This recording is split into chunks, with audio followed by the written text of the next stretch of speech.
Good morning and welcome to Sunday morning on Inside The Toon. Grab yourself a coffee, settle in, and let's look back at everything that happened around Newcastle United over the past 7 days.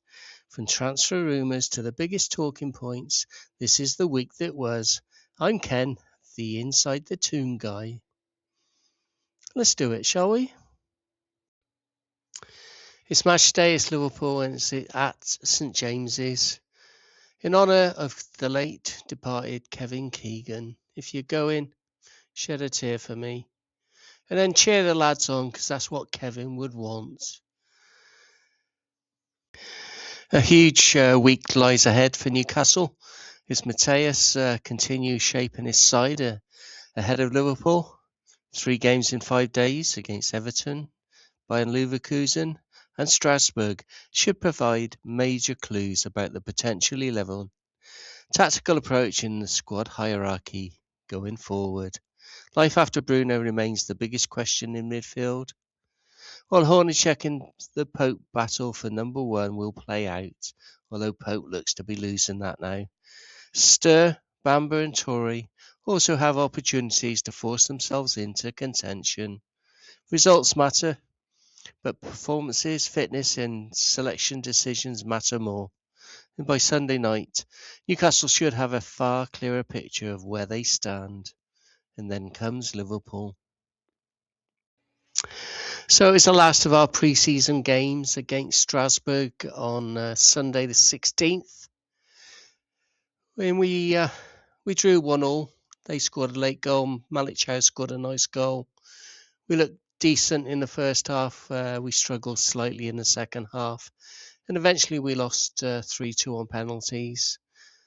And then the work began for Mateus with the team on the training ground and for Ross Wilson getting those transfers in. The Toon Herald had a busy time. 2 matches in a weekend, and they came up trumps. Pause the screen if you want to read the Herald.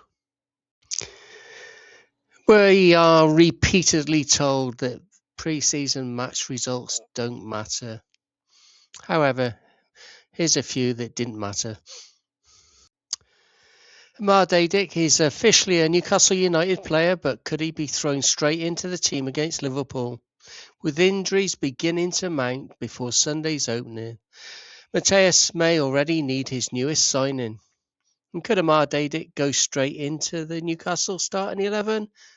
And is he ready for the challenge? So let's get to know our new signing, MatchDay. Born in Austria, aged 24 now, Bosnian nationality, right back. Other positions are left back and wing back. Preferred foot is right. Started out with Sturmgrass in 2012. Went on to Red Bull Salzburg in 2015, their academy. And that's where he made his senior debut at the age of 16, recording 50 league appearances, scoring twice. And then he was loaned out to Wolfsburg, where he made 37 appearances in the 21-22 season. Back at Red Bull, he established himself in the first team in 22. Overall, 95 appearances and 8 goals across all competitions. Before he joined Marseille on loan in February 25, where he made 10 French League One appearances. And then Benfica stepped in and they signed him in July 25. With a contract through to 2030, he made 46 appearances, scoring once. And Benfica announced international career began. And although he was born in Austria, he's Bosnian, and he's captain Bosnia at the youth level, and he made his senior debut against Luxembourg back in March 22. So his current record lists him with more than 30 senior caps and 1 goal. And he has honours as well. He won with Mateus in 22-23, the Austrian Bundesliga, and a Super Cup with Benfica in 25. And he's worked under Matthias before at Salzburg, so he's used to the way that Matthias wants to attack, impress, and play. So his pace, energy, and ball carrying and ability to play on either side explains why Newcastle were interested, and they've paid somewhere in the region of £30 million for him. So it's official, it's been announced, and he might even play on Sunday. And as things stand, this is your Newcastle United first team squad for 2026-27. Let's hope we get 2 or 3 more signings, shall we? So the game review came out on Wednesday. There's a video there if you want to go back and watch it. The highlights from it was that we looked at where Newcastle can exploit Liverpool. Can our pace cause their defence problems? And what will Matthias' tactical approach be? And does new signing Amar Dadic start? And who wins the big selection battles? It's all in the video. And what should Newcastle fear most from Liverpool? So I gave my Newcastle 11 and talked about the key tactical battles and predicted ahead of what should be a cracking afternoon at St James's Park. And it all came out on Wednesday. So I'm up against Ali and Fletch from TNT. And the scoring is simple. 1 point for getting the right result. Win, draw or loss. 3 points for getting the exact score bang on. And a bonus games. If they're on TNT Sport, they count double. So Newcastle versus Liverpool. Ali said, I'm interested to see both new managers. I'm concerned about Newcastle losing 2 excellent midfielders and arguably their best forward. Matthias will be given time, but I think Eddie Howe will be a miss as well. And I can see Liverpool winning this 2-1. And Fletch said, I'm really concerned about Newcastle. I have no idea about the manager. The signals coming out aren't great. They're lost too many good players and there are too many questions marks over what they've got left. So having said all that, he's concerned about Newcastle. He's also concerned about Liverpool's fullbacks, but I'm not interested in that. So my scores, Arsenal 3, Coventry 1. Hull 0, Manchester United 1. Everton 1, Crystal Palace 1. Ipswich 2, Sunderland 0. Nottingham Forest 1, Leeds 2. Brentford 1, Tottenham 1. Brighton 0, Aston Villa 0. Manchester City 2, Bournemouth 2. Newcastle 1, Liverpool 1. And finally, Fulham 0, Chelsea 1. Those are my predictions. The rest you can read on the score from Ali and Fletch. So my expectations for Newcastle this season are cautiously optimistic. With a new manager, major squad turnover, and influential players departing, challenging for the title immediately feels very unrealistic. Matthias needs time to establish his front foot, high-intensity football and develop a young, talented squad. So my minimum expectations is a top half finish. My realistic target is European qualification. Anything higher would represent an outstanding first season under Matthias.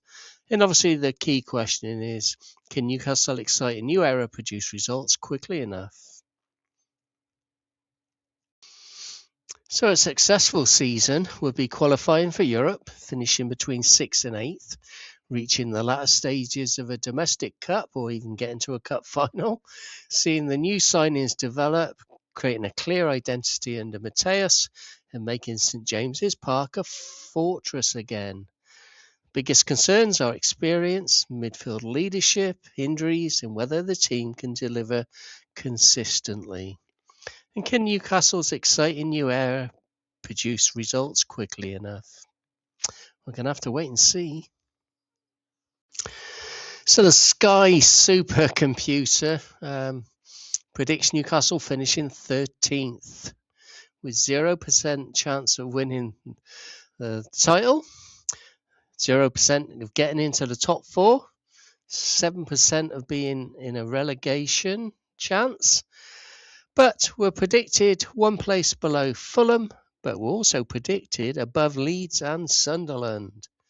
So I'll use this complete table exactly as supplied and wait for your instructions and replies. Will we finish 13th? And off the field, Newcastle have made a couple of big announcements in the last 24 hours. Obviously, the agreed purchase of the site for the new state-of-the-art training centre and ground, 190 million. And the club will acquire 260 acres of land at Woolsington Hall estate, owned by the former chairman, Sir John Hall. Newcastle plan to build a new elite performance facility for the men's first team and academy, with the flexibility to integrate bespoke women's facilities as well. A formal application is expected to be submitted in early 27, with a view to the men's first team moving in for the 29-30 campaign. Our CEO, David Hopkinson, said it was a landmark moment for the club. Subject to planning permission, our proposed performance complex will create the world's best performance environment for our teams, and will develop purpose-built facilities that are geared towards developing sustainable success in the future, where players, coaches and staff can perform at their very best every day. We will be submitting a detailed planning application that not only demonstrates our vision, but also how we will preserve and enhance the historic estate, its biodiversity and wildlife habitats, and how we can be a great neighbour. And the club said they were committed to delivering the project sustainably and responsibly, and stressed they will work closely with the local community and local authorities as plans develop. It's exciting, isn't it? That's the week that was. Thanks for joining me this Sunday morning. Enjoy the rest of your weekend. As always, I'll see you very soon. Away the lads.